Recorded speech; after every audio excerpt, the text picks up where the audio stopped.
As I was preparing, a thought came to my mind the other day. I was reminded of back when I was working in Grumman. And, we were out in Calverton, so we had it a lot easier out there because the big bosses were all in Bethpage, so we could kind of just have this casual atmosphere out there. And as we were working and getting things done, at one point we were starting to slip a little behind schedule. And that's not a good thing when you're delivering, $25 million aircraft, because they get a little touchy about that if it's not going out of the door on time. And so we would have this regular status meeting to kind of update. And a lot of times you'd be sitting at the status meeting, and it would be like, oh, that part will be in, it's a will advise. We'll let you know. We'll get back to you. We'll advise. Well, after a few weeks of this happening, I remember that we were told that one of the big bosses from Bethpage was coming to the next meeting. And we knew this guy by reputation. And he was not coming out to have a little party with us. He was coming out to make sure that we got things going again. So my boss told me, and I'm just going to say his name was Mr. Smith. I'm not going to say his real name because some of you actually might have known this person if you ever worked for Grumman. This Mr. Smith is coming to the next meeting, and you have to be prepared. You have to have answers. He does not come to these meetings. When he does come to these meetings, he does not come to just be kind of waved off. He wants answers, and he wants to get things going. So I said, okay. So I made some phone calls, and I was getting back and forth, and I got the status on all the things that were on my list, and I was ready to go. And so we're sitting in the meeting, and the boss comes in, and he sits right down front. And he just, you could see as soon as he walked in, he did command a presence. He had like one of those steely kind of gazes that could look right at you, and all of a sudden you're going, oh, I hope he doesn't call on me. I hope we're all okay today. It's like one of the, just had that look about him and that persona about him walking in. He was ex-military, so he had that gruffness to him, and we all just kind of felt, okay, let's just get through this meeting. And well, the meeting was unfolding, and ironically, as they were going to different departments, they got to this one department, and the guy said, that's a will advise.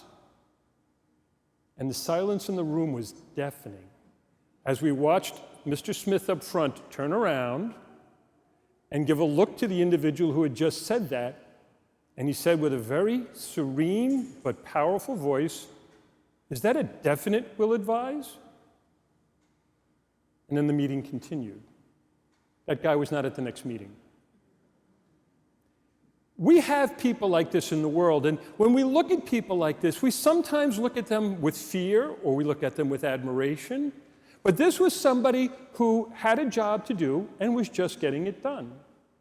Two other things had happened to me that I thought, were kind of telling. About maybe 3 weeks after that meeting, I was visiting a friend, and it was a Saturday, so we decided, what, I want to go to confession, we'll go to Mass this evening. So off we go to his church, which, you know how we always goes to confession. We like to go to somebody else's church. We don't go to our own priest. It's that kind of thing. Anyhow, I'm there, so I figured I'd go to confession in his church. And as I get online, 3 people in front of me was Mr. Smith. Now, I'm going through the things in my head, I'm thinking, oh, here's my opportunity. Maybe I can get to know him here, and he can see that I'm a Catholic, and he's a Catholic, and maybe we could start to bond. And all of a sudden I said, hold on, I'm on the line for confession, and I'm having this moment of pride here, this trying to up myself and increase myself. So I let him go to confession. I don't even think he knew I was there. Probably didn't really recognize me. Probably knows a lot of different people. So it happened that night, the gospel was this gospel.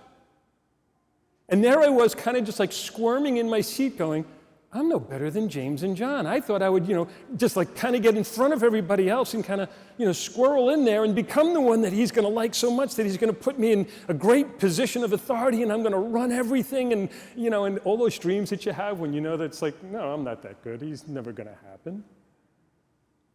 About a month or 2 after that, there was one of these gatherings that we had at Grumman from time to time. They had these family things that we did. And so we were all gathered together, but this one was in Bethpage, and I decided to go anyhow. And there I was in Bethpage, and Mr. Smith was there again, but now he had brought his children and grandchildren. And so it was beautiful to see this family man with his family. And at one point when I looked over, he was on his hands and knees tying the shoes of his grandson. And I said, wow, he's normal. We do this a lot, I think, and many of the things that I believe that we as Catholics really need to be working on nowadays is we need to see with different eyes. And so this week and the next 4 weeks following, our series is going to be entitled, I Want to See. And those are the words of the blind Bartimaeus from next week. I want to see. How many of us see with our eyes of pride or see with our eyes in this tainted world? We see with our own ambitions. We see through the lens of the things that are important to us, but never actually see with the lens of what's important to God. I think for us today, that's a legitimate and important question to be asking. James and John did something at the beginning of today's gospel that blows my mind. I mean, they've been walking with this Jesus. Now, any Catholics, and I know Catholics, we don't remember our readings from about a month ago. Do you remember about 4 or 5 weeks ago, the disciples on the road were arguing who was the greatest among them? And Jesus slapped them down at that point, took a child and put it in its midst and said, right then and there, you want greatness, you have to be like this little child. Now, just one chapter later, here's James and John trying to all right, you know what? So much for having the conversations with the other guys. I'm going to go right up and I'm going to say to the Lord and Savior, whom I've watched do miracles, whom I've watched feed thousands, whom I've watched heal cripples, and we're going to go right up to him and say, so Lord, we want you to do something for us. Wow. Is that the epitome of self-righteous and obnoxious? I'm going to go up to God, the Son of God, and I'm going to say to the Son of God, you're going to do this for me. That's pretty bold. And I thought when I read it, I said, I read it again, and I said, yeah, no, it says those words. Now, who knows what was going on in the minds of James and John, other than the fact that they still had their eyes shaded by their own wants, their own desires. They were blinded, if you will, to the truth. They were blinded to what was going on. They were blinded to what Jesus was doing. It's obvious because they wouldn't have asked such a question if they knew what he was up to. And he's been clear about his mission. And he's been clear in talking about the cross. And he's been clear in saying, I am not going into Jerusalem to establish a kingdom in this world. He's been clear about all this, and they still don't get it. And so what do we have before us here other than the same problem that you and I have? We have the same problem. The things of this life that blind us do it effectively. And sometimes we don't see with the eyes of faith. We don't see what God is doing. In fact, we don't want to see what God is calling us to because we want what we want when we want it, the way we want it. I've caught myself doing it in prayer, and I'm sure many of you do the same thing when you come to pray. We all do it, and I bet you do it as much as I do. I spend most of my time in prayer telling God what he should be doing. God, you need to take care of this person. God, I need to get this. You got to get this for me. We spend how much time in prayer wasting our time telling God what to do rather than saying, I want to see. I want to see your truth. I want to see what you're doing, Lord. I want to see the miracles. I want to see the truth. As we approach now the end of the liturgical year, from now until the Feast of Christ the King, which is at the end of November, our readings are a little bit more and more going to start turning us again to the cross as we heard tonight. We heard, even in the first reading, the suffering servant, the one who will justify the many. We hear Jesus talking about a baptism of blood and saying, even James and John, you're going to do it, but looking at them with patience. Not looking at them with disgust or getting angry with them, looking at them with patience, seeing and piercing right into their hearts and recognizing, yeah, they're on the path. I'll get them there. I'm forming them. They're going to get it. They're a little dense still, but I'll break them down, and I'll break them down, and I'll break them down. And when they see the cross, then it'll click. That's how Jesus is working with them. We're going to start looking at the end times more and more. We're going to start looking at what's coming. Now, sadly today, so many in the church, especially many of you who sit here, we say we believe in the visible and the invisible, the seen and the unseen, and yet we live our life like it's only the seen. It's only what I can see, only what I can touch, only what I can verify that's really real. But there's more. And all of us have to start admitting the fullness as we start to look at the end times of what's coming. We have to start preparing our hearts and getting ourselves ready now so that when we get to that moment, we'll be ready.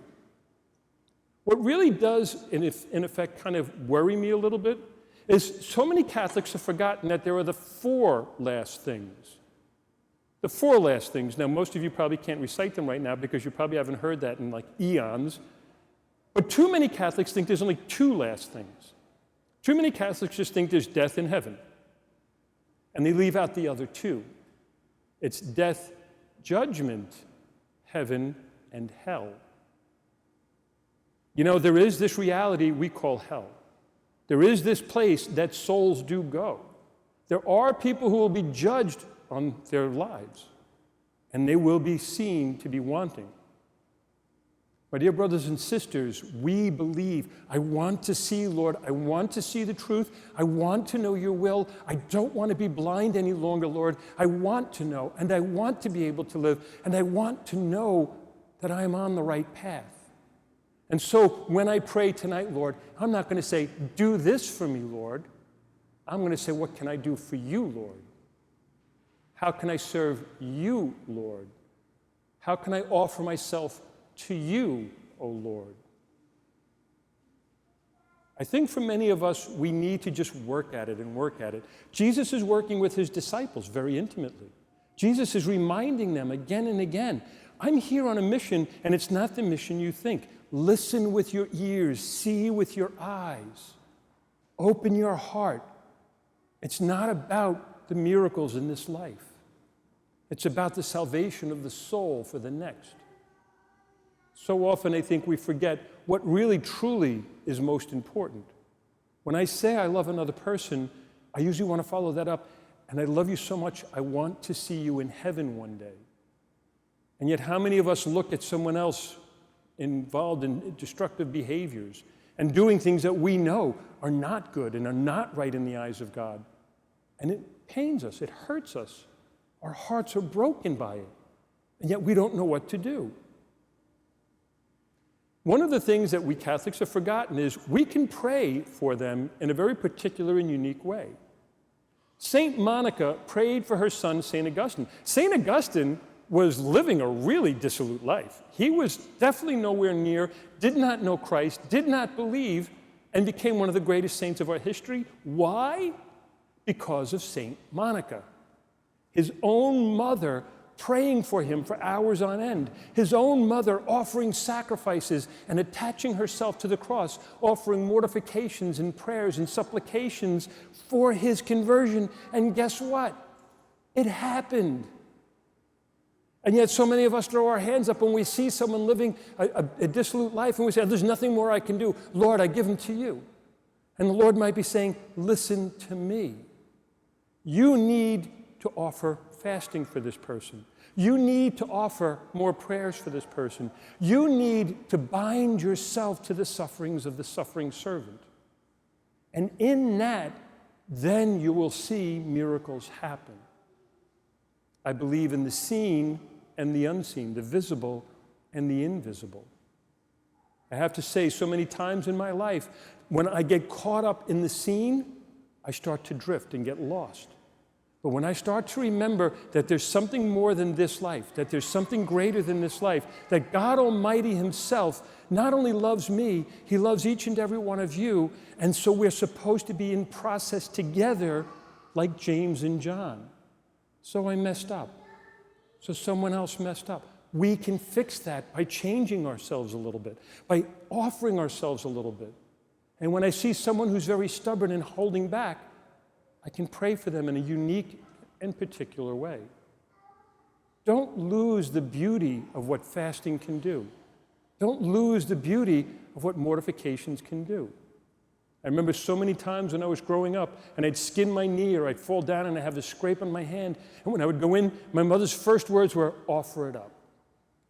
Offer it up for the souls in purgatory. Offer it up for the sinners. Just the other day, we celebrated on the 13th, the last apparition in Fatima. And those children are the epitome of offering it up. 3 innocent children, when given a vision of hell, knew they had to pray for sinners. 3 innocent children took on mortifications and penances for the conversion of sinners. It works. Souls are changed. People are saved through our intercession on their behalf. Lord, I want to see. Next week, when we have the blind Bartimaeus, one of the things you're going to notice when you hear the beginning of that gospel, people don't want to let him go to Jesus, even though they know that Jesus is the one that can restore his sight. They prevent him. And then Jesus says, no, come. And Bartimaeus then says, Lord, I want to see. And he is now able to see. What is it that holds you back? What is it in your life? You know what it is. You can figure it out yourself. You don't need me to tell you. You don't need. What is it that prevents you from giving that last ounce to God? What ambition? What desire? Is it money? Is it power? Is it lust? Is it food? What is it that holds you back from God? Offer it up and ask God to heal it, to take it away, and say to him, this is what blinds me, Lord. This is what blinds me. Like the ambition of James and John, I've got to get beyond that. Like the ambition that I have within my heart, I've got to put that aside. Jesus just said, true leaders serve others. And I recognized that when I saw Mr. Smith on his hands and feet serving his own grandchild and caring for his own grandchild. We love one another, but that means we offer ourselves for one another, in service to one another, for the greater glory of God. And so tonight, my dear brothers and sisters, make that commitment for Christ. Make that commitment to say, I'm blinded, Lord, by such and such. Heal me of my blindness, and he will do it. God love you.